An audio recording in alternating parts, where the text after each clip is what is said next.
আমার জানা নাই, যেগুলো জানা উচিত ছিল। আর আপনারা এর আগে জানাচ্ছেন অন্যান্য বিজ্ঞানী কর্মকর্তা বলেছেন, পরবর্তীতে বলবেন, তার কাছে আপনার মনে সরকার শুনবেন, শুনে পরবর্তী আপনার কাছে উপকৃত হবেন।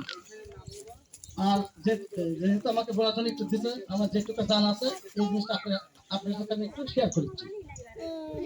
বিনোধন 25 বাংলাদেশ পারমাণবিক কৃষি গবেষণা ইনস্টিটিউট বিনা কর্তৃক উদ্ভাবিত বড় ধানের জাত বিনোধন 25। এ ধানের চাউল চিকন, সরু, লম্বা, প্রিমিয়ার কোয়ালিটি, অর্থাৎ বাসমতি চাউল।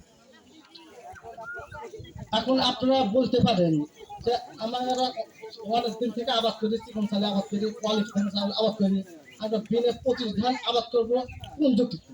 বিনা ধান 25-এর ভিতরে এমন কি বৈশিষ্ট্য আছে যার কারণে আমরা আবাদ করবো? এই বিষয়ে আপনার সাথে আমি একটা আলাপ আলোচনা করতে চাই। এখন বর্তমানে মানুষ সব আধুনিক, স্মার্ট, মানে সারা পৃথিবীর খবরটা নিয়ন্ত্রণ থাকে।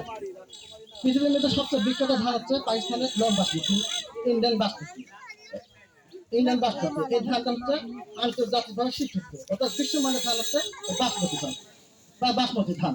এই ধানটা পৃথিবীর যে কোনো রাষ্ট্রে পাওয়া যায়। দেখুন, আপনাকে আমি একটা এক্সাম্পল দিচ্ছি। আপনারা রুই মাছ চিনেন, কাতলা মাছ চিনেন, মৃগেল মাছ চিনেন, 3 মাছই কিন্তু ভালো, কিন্তু ইলিশ মাছের সাথে তুলনা করা যাবে?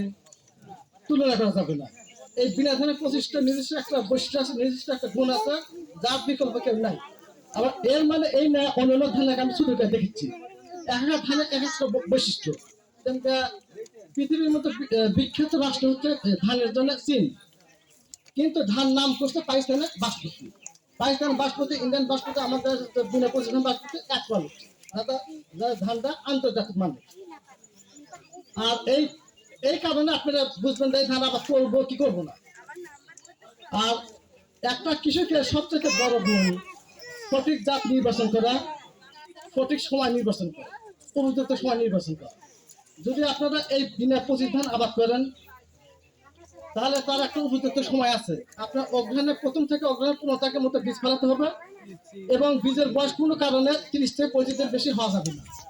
তাহলে আপনারা কাঙ্ক্ষিত ফল